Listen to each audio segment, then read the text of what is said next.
We're talking about money today. Money, money. And I know you think I'm money hungry, but you can also be spiritual about it. And we're going to talk about that with our guest today, Stephen E. Schmidt. Thank you for being here, Stephen. Yeah, thank you. How do you maintain your spirituality, but also your bank account? Yeah, my spirituality, I think at a young age, I always knew there's more, like we're in the matrix. And I started digging deep and I found that spirituality and really found my purpose. And once I realized that we do have a purpose in this life, I went for purpose. And that's where I think the cash flow follows purpose. And it's meditation or going inwards, because the deeper you go into this life, you find that it is somewhat of a simulation or a hologram. So we're living in the matrix is what you're saying. That's another M word. Yeah, well, I say we're living in a simulation, and there's already all these rules already made it. And so whatever you do, you have to kind of play the rules, you have to play the game, and you have to become good at it, because the game's already written. Well, why do people feel like, spirituality and financial success are polar opposites? Why do people think they're at odds? My mentor at a young age, he says, true spirituality is learning to master money. Okay. Because again, when you have whatever that means to you, if you master money, then you create freedom within yourself. But if you're always striving for the money, then you're always striving. There's no freedom. So that's what we all have to ask ourselves. Like for me, I'm a king in my own kingdom. And again, I'm a lot of times people, oh yeah, are you a billionaire? Are you this? No, I just live a life I want to live. And that spiritual cash flow for me is doing what I really want to do. And I looked at deep within myself, what is that the most? And it comes down to freedom. So for me to be free and do what I want to do, that is spirituality. Now, there's a lot of people that would be listening that might say, that's easy for you to say, you already have money. Was there a time when you didn't have it and you were thinking the wrong way? And what was that change for you? Yeah, it's, I find that the people that really go through, you say the matrix, are the people that didn't have anything. I definitely grew up in poverty consciousness.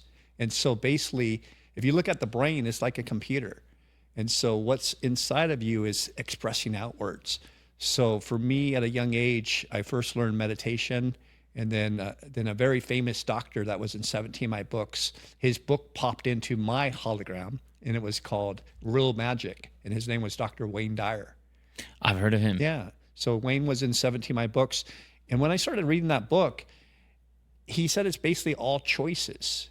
And even though that's easy, like it's a choice. But what I thought about is my choices creating this poverty life. What if I made better choices? And then I decided to move from like LA area to Laguna Beach. And that was a really prosperous place. You just felt more abundant. And I also had to shed all my old friends because they just didn't have the mindset. And so I'll never forget in Laguna Beach, I was driving and I just looked around me and the streets were really abundant. And then I came up, the sunset was happening, and I saw the ocean.